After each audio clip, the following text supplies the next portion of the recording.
প্ৰহ্লাদৰ নাতি অযোগ্য দৈত্য বংশধৰ ত্ৰিলোক বিজেতা মই ধৰণীৰ অফিচৰ তথাপিও শান্তি নাই মোৰ অলপ মনত পিতামহ প্ৰহ্লাদৰ বাক্য মানি ত্ৰিবা নৈক্ষ কৰি একাকাৰ পুজি আছো অহৰ্নিশে বিষ্ণুৰ চৰণ যুগল কিন্তু এতিয়াও প্ৰভু নাৰায়ণে মোক দিয়া নাই দৰ্শন নহ'ব নেকি পূৰ্ণ মোৰ মনৰ কামনা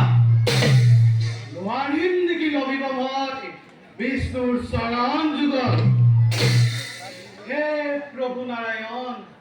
কিয় কৰিছা চালনা দাসক আহা আহা প্ৰভু নামি আহা গোলোক ধামৰ পৰা অশান্ত হৃদয় মোৰ কৰাহি শান্ত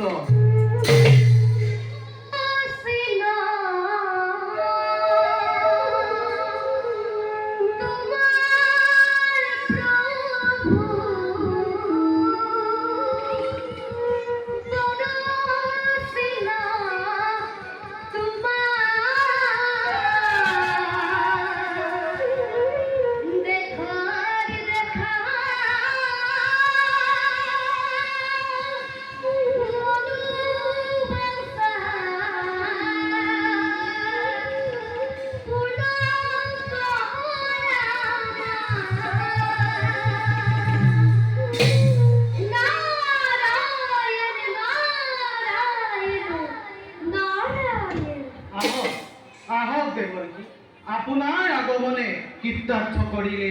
বলিৰ জনম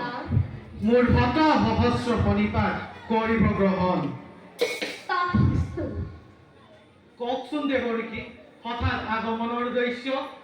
নাই কোনো বিশেষ উদ্দেশ্য বহুদিন দেখা নাই তোমাক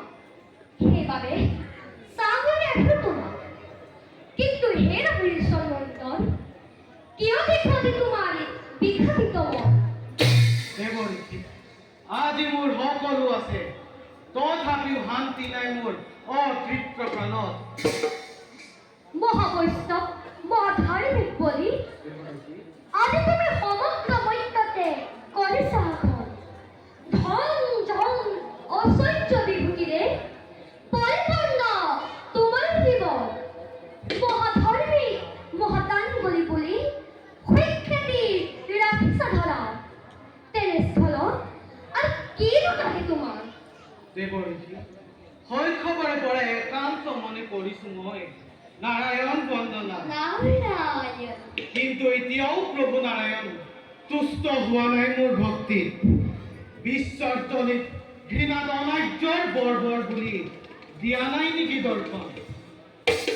হে দেৱৰীকি ত্ৰিকালজ্ঞ ঋষি আপুনি কওকচোন কিবা দৰে তুষ্ট হ'ব নাৰায়ণ মোৰ ভক্তি কিবা দৰে লগ পাম মই তেওঁক নাৰায়ণৰ দৰ্শন লাভ কৰাটো ইমান সহজ নহয় কিন্তু কিন্তু কিন্তু কি দেৱৰীকি নাৰায়ণৰ দৰ্শন লাভ কৰাৰ আছে বাবু একেটি উপায় উপায় কওক দেৱৰীকি কিবা দৰে নাৰায়ণক লগ পাম মই হে ৰাহুল চন্দ্ৰন নাৰায়ণৰ দৰ্শন লাভ কৰা ইমানেই ইচ্ছা যদি জাগিছে প্ৰাণত তেন্তে শুনা তুমি তোমাৰ উপৰি কোনো হিৰণ্যকশিপু আৰু হিৰণ্যকৰ নীতি গ্ৰহণ কৰি সমগ্ৰ মৈত্যতে আতংকৰ কৰাইছা জয় তেতিয়াহে মোৰ বাঞ্ছা পূৰ্ণ হ'ব তোমাৰ মই এতিয়া বিদায়হে মাগিলো নাৰায়ণ নাৰায়ণ